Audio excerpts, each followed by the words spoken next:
All right. Welcome, everyone. I'm here with Kristy Drutman, founder and creator of Brown Girl Green, which is an environmental and equity focused podcast and media series. Welcome, Kristy.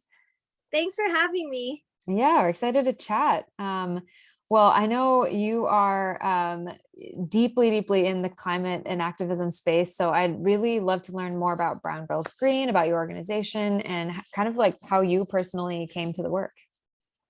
Yeah, so hi everyone. My name is Kristy Drutman. I came to the work because I grew up in a small town where I wasn't really exposed to environmental issues and wasn't really informed about these things until I went to university at UC Berkeley and studied environmental policy. And during that time, I felt like I didn't see a lot of representation of people who looked like me in a lot of these spaces, doing this work, really educating people about climate change and climate solutions. Meanwhile, I was seeing, my family members and folks like my family being impacted in the Philippines from multiple climate disasters. And I realized that there was a disconnect between who has a voice and a platform in talking about environmental issues and who actually has that platform and that privilege to do something about it. And so I decided to come up with Brown Girl Green back in 2017. And for the past almost 4 years now, I've been creating multimedia, including podcasts, videos, Instagram posts, just online content using social media to educate new audiences about environmental issues, specifically having a lens that emphasizes economic and racial justice. And that's the work that I've felt very passionate about, just because I've been able to create a space where people who look like me, who come from underrepresented backgrounds, can feel heard, can feel seen in this work, and can find pathways for a future career in the environmental fields. And that's essentially been a big part of the work, is not just content creation, but also workshops and trainings and career development opportunities, especially for young Black, Indigenous, and people of color. It's definitely all core tenets of the work that I do. Great. Yeah, tell us a little bit more about some of the specific projects and initiatives you're excited about right now. Yeah, so something that I'm really excited about is I'm wrapping up a series for my podcast called Love and Climate Change, and it's going to feature a lot of different youth climate activists, but not just youth, but basically it's like folks that identify as being an environmental advocate, but they like have their own relationships, whether that be a friendship, a romantic relationship, our family members. And I am going to be exploring what are the relationships that impact our lives, and how does that interweave with talking about climate change and thinking about these issues, because I think the love piece has not been explored enough. And then the other project that I'm excited that I'm going to be joining this spring for Earth Month is the Eco Life Challenge. I'm one of several partners who are talking about the value of the circular economy, and we're giving people challenges for several weeks where you can participate and rethink your consumption patterns and your relationship to the things that you own. So I highly recommend checking out the Eco Life Challenge. I'll have a link in my profile on Instagram for Brown Girl Green. Highly recommend people check it out. Great. Yeah, it's interesting you're mentioning kind of the relational aspect and how that influences all of us. I'm just curious, is like, what is something you kind of learned diving into people's stories and learning about kind of their past and how their relationships have influenced them? Were there like certain patterns you saw or things that emerged for you? Yeah, I would say it's like people had to always figure out how to make this work translatable. Similar to like people just like in a standard relationship having to do things like conflict resolution and maybe making compromises and figuring out how do I adapt to being with this new person in my life or this friendship in my life, so that way people feel comfortable and accommodated. I see such direct parallels of that with addressing the climate crisis for everyone, because we have to be vulnerable. We have to put ourselves out of our comfort zone. We have to do things that maybe we've never done before. And we have to be willing to trust and take risks with other people if we're going to really change things. That means being willing to open up to people we don't always agree with. That means coming up with ideas that aren't so cookie cutter, that are going to be long term, that are going to take grunt work to do, just like a relationship. And I think it's been really interesting to see how people have, been able to find that bridge of both the work that they do around climate, and they also see that in their own relationships with the people that, they care about the most. And I see that for every person out there who may be concerned about this issue, is that's kind of the way we have to start thinking about it. Yeah, that makes total sense. It's almost like this aspect around like vulnerability and getting to the crux of like having these really tough discussions and taking action that's going to be hard for us as humanity. What is the role that media plays in that? Like this podcast seems very focused on kind of the personal aspect for people. Zooming out a bit, I know you use media to kind of influence and help educate and change as well. What have you learned from kind of taking different tactics on the media approach? Yeah, I would again say that like the mainstream media is failing to tell the story about climate, especially climate justice. There's like a lot of framing about it just being like either it's just this political party's issue, or, oh, we can just depend on the young people to get it done. Like kind of those broader narratives that are I'm so sorry. I don't know why someone's calling me right now in the middle of this. You're so popular. I'm using my phone just so I have good angles. Oh, look, it's a pandemic. We're at where we're at. Thank you. Thank you for your adaptability. We love it. Course. We love to see it. Anyways, hopefully that doesn't happen again. With that being said, where was I? Now I lost my train of thought. Were you talking kind of the broader media and how there's so these narratives? Yeah, the media has failed to talk about climate justice, to talk about the climate crisis. So a lot of young people like myself, we decided to create our own grassroots media, to use these platforms that we have through social media, keeping track of trends. What are young people listening to? What are they caring about? And making our content adapt to that. And you really have to be kind of savvy with some of this stuff to really like stay on the beat, because it's moving so fast.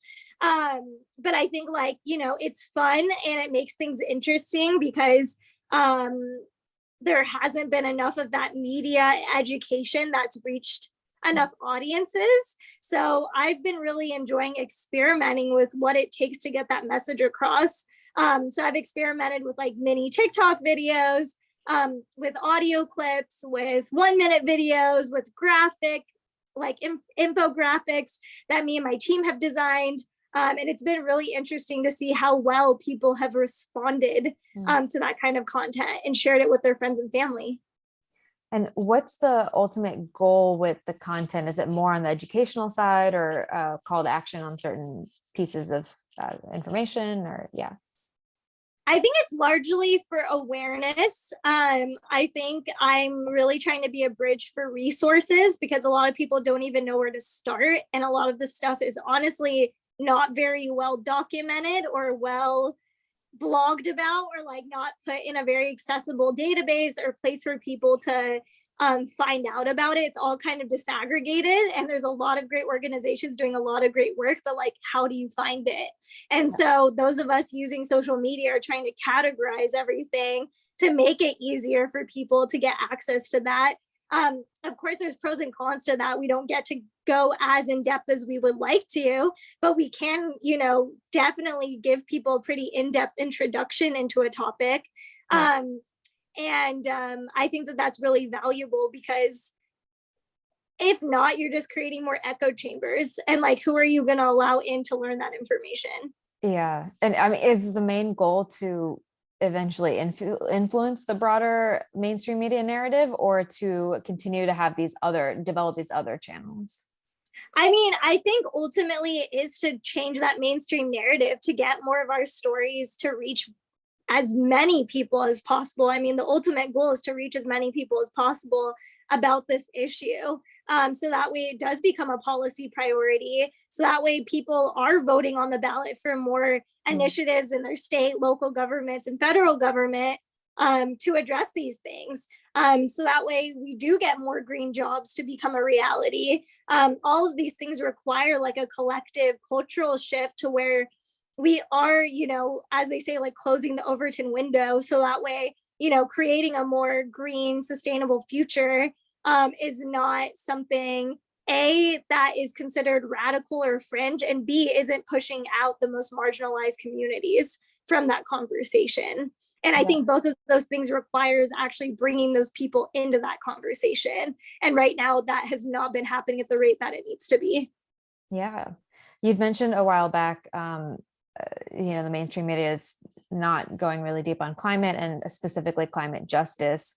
For those who don't know, can you describe specifically what climate justice is?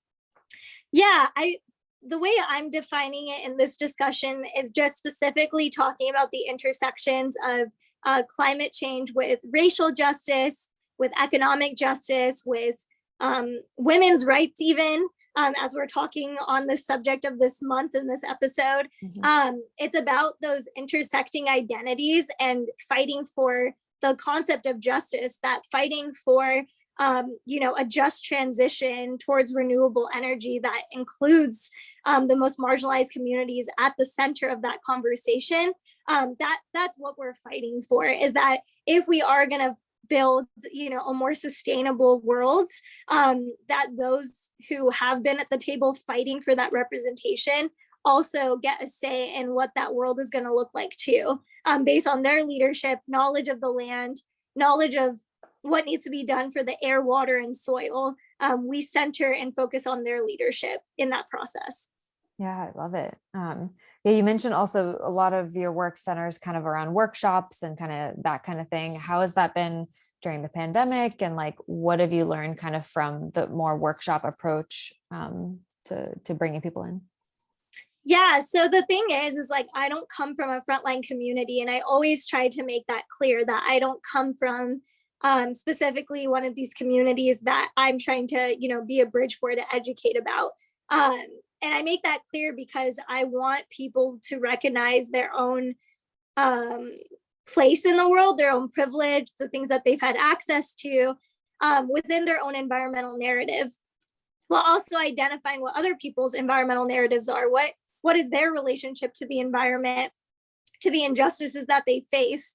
And so in the workshops I've been hosting this past year, we explore that. We explore, what is your environmental narrative? What is the story that you're trying to tell about climate? And that looks different for every single person. And it's been interesting because I've done that workshop for so many different demographics of people. And it's interesting to see what the outcomes are for each group, because they come from different economic backgrounds, ethnic backgrounds, genders. And it's interesting to see like how they respond to the prompts that I offer, because it just shows you that everyone has a different way of interpreting the same issue. And it's important that all of those are valid, and that people are empowered to mobilize their own community with that story. So that's been a lot of what I've explored. And it's honestly been really fun to do during the pandemic, just because I really start with a grounding exercise. I allow people to feel, I don't know, I guess you could say connected to nature, even though you're not in nature. I really try to like bring people into that mental space, and I've gotten really good feedback from it. So I've had fun this past year with it.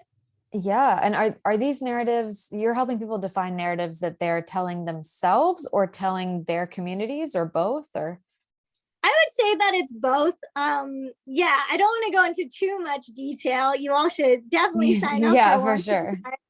But yeah, it's a lot about like, how do we get into the nitty gritty of both of those things, so that way you can leave feeling empowered that you have something to say. Yeah, that's super interesting. I love how this thread in all of your work, both with the podcast and the workshops, is like really connecting it to what people are feeling personally or have experienced personally in their lives. Because I think the issue is personal, or needs to be made personal for us to feel connected to it. Definitely. Cool. Well, tell us about any resources or how to get in touch with you, things like that that you see out there, especially any resources people could start learning about climate justice and immersing themselves in it. Definitely. Well, I would love for folks to actually, if you don't mind more emails in your inbox, I do have a weekly newsletter that I personally love that my team makes. You can sign up for it at bit.ly/Brown Girl News. So we do weekly climate news. So if you want to stay up to date with climate resources and information, I send out a weekly newsletter. You can follow me, Brown Girl Green, on social media. Check out my website, browngirlgreen.org. If you ever want to have me, consult your group on digital media strategy and or diversity, equity, and inclusion or storytelling, all of my offerings are on my website. So please don't be shy. I love meeting new people and trying to share my resources with as many folks as possible. I would say to definitely look up any environmental justice groups in your community.